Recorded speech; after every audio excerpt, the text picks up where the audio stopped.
Folk songs encompass imitations of animal and bird sounds. Some songs may describe animal or bird mannerisms. This song describes how the chameleon walks. Nikinandi vondole mwene atete, Nikinandi vondole mwene atete, Nikinandi vondole mwene atete, atete mwene atete. You know, things happen and you don't know what begins them. And when I found myself with an opportunity to make a recording for Folkways, the word Folkways in itself meant the regular lifestyles of the people. And so I thought, well, I had known several songs, traditional songs, and I should capture them so that they don't disappear.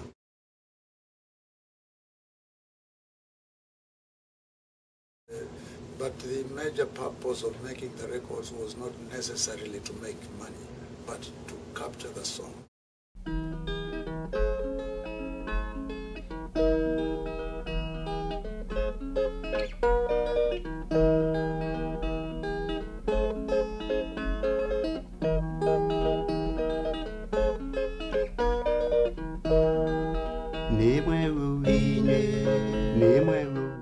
Oh, he was a very kind person, at least to me, and we had good conversation of what I intended to do. And he was very much interested in our traditions in Kenya, and he would listen, and then he would say, is there a song that goes with that story? And that's how some of the songs grew out of our discussion with him. I could remember some of the songs that I had sung as a young man. There are some songs in Kiswahili, there are some songs in Kikamba, and that is how they mix. Yeah. They are not all in English, and they are not all in Kikamba, but a mixed.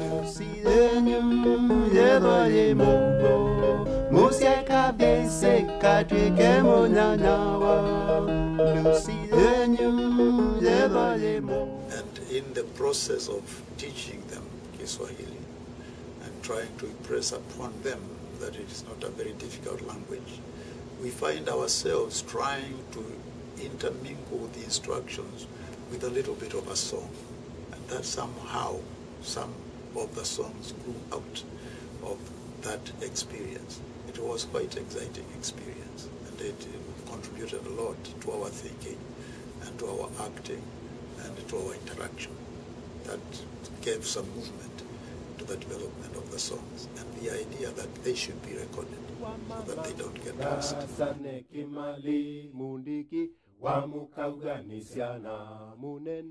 Amukauga kunywa chai wa mama gasane kimali wa mama gasane kimali mundiki wa mukauga nisiana munene amukauga kunywa chai wa mama. I still sing with my guitar gospel songs, and when I went back to Kenya, I joined a choir group in a church called AIC Plainsview.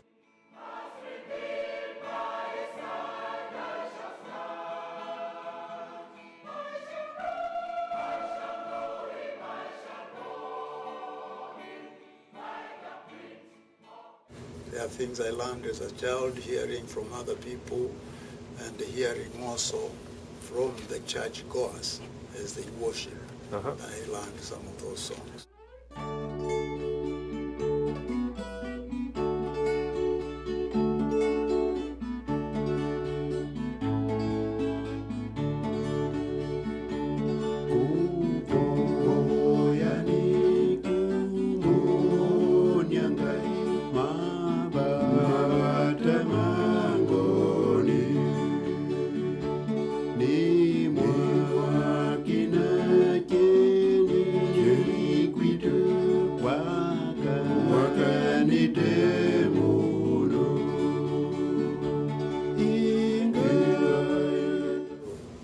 Them or to entertain them or to give them a good pastime, and also remind them of some of the traditions that may eventually be covered up by modernity.